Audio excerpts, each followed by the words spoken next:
દિયોદરથી રાજસ્થાનના કનાના પઠિયાર પરિવાર આયોજિત પ્રથમ પગપાળા યાત્રા સંઘનું પ્રસ્થાન. દિયોદરના વખાથી નીકળેલ સંઘ આજરોજ ડીસા જલારામ મંદિર ખાતેથી પ્રસ્થાન કરાવ્યું.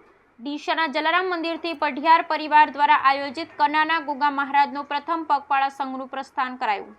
પવિત્ર શ્રાવણ માસમાં લોકો દેવી દેવતાઓના સ્થાને દર્શનાર્થે જતા હોય છે અને અનેક લોકો પરિવાર સાથે પગપાળા પણ જતા હોય છે. ત્યારે રાજસ્થાનમાં આવેલ બાલોતરા જિલ્લાના પંચપદરા તાલુકામાં ગોગાવાડી કનાના ખાતે સ્થાયી શ્રી ગુગા મહારાજનું પ્રાચીન વખતથી એક ઝાડ નીચે ગુગા મહારાજનું સ્થાન આવેલું છે. ત્યાં દૂર દૂરથી લોકો ગુગ મહારાજના દર્શન માટે આવતા હોય છે. આજે ડીસાના જલારામ મંદિરથી કનાના રાજસ્થાન પગપાળા યાત્રા સંઘનું પ્રસ્થાન થયું હતું. આ સંઘનું પ્રસ્થાન ડીસાથી પઢિયાર પરિવાર આયોજિત પ્રથમ પગપાળા સંઘનું પ્રસ્થાન કરાયું. ડીસાથી રાણપુર રોડથી આશીર્વાદ કોલ્ડ સ્ટોરેજ સુધી શોભાયાત્રા કાઢવામાં આવી હતી. શ્રી કનાના ગુગા મહારાજ પગપાળા યાત્રા સંઘનું ડીસાથી સાઉન્ડના સથવારે પઢિયાર પરિવાર દ્વારા સંઘનું પ્રસ્થાન કરવામાં આવ્યું.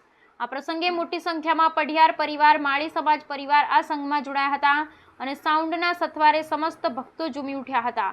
જેમાં મોટી સંખ્યામાં પઢિયાર પરિવાર સંઘમાં જોડાઈ અને આશીર્વાદ કોલ્ડ સ્ટોરેજ ખાતે ગુગા મહારાજની પ્રસાદ લઈ ધન્યતા અનુભવી હતી. આ શોભાયાત્રામાં ઉપસ્થિત મુખ્ય મહેમાન તરીકે ઉપસ્થિત ડીસાના ધારાસભ્ય પ્રવીણભાઈ માળી, એક્સ ચેરમેન મગનલાલ માળી, પોલીસ સ્ટાફ, માળી સમાજના લોકો મોટી સંખ્યામાં જોડાયા હતા. પગપાળા યાત્રા સફળતાપૂર્વક પૂર્ણ કરી રાજસ્થાનના કનાના ખાતે આવેલ ગુગ મહારાજના દર્શન કરી ધન્યતા અનુભવશે.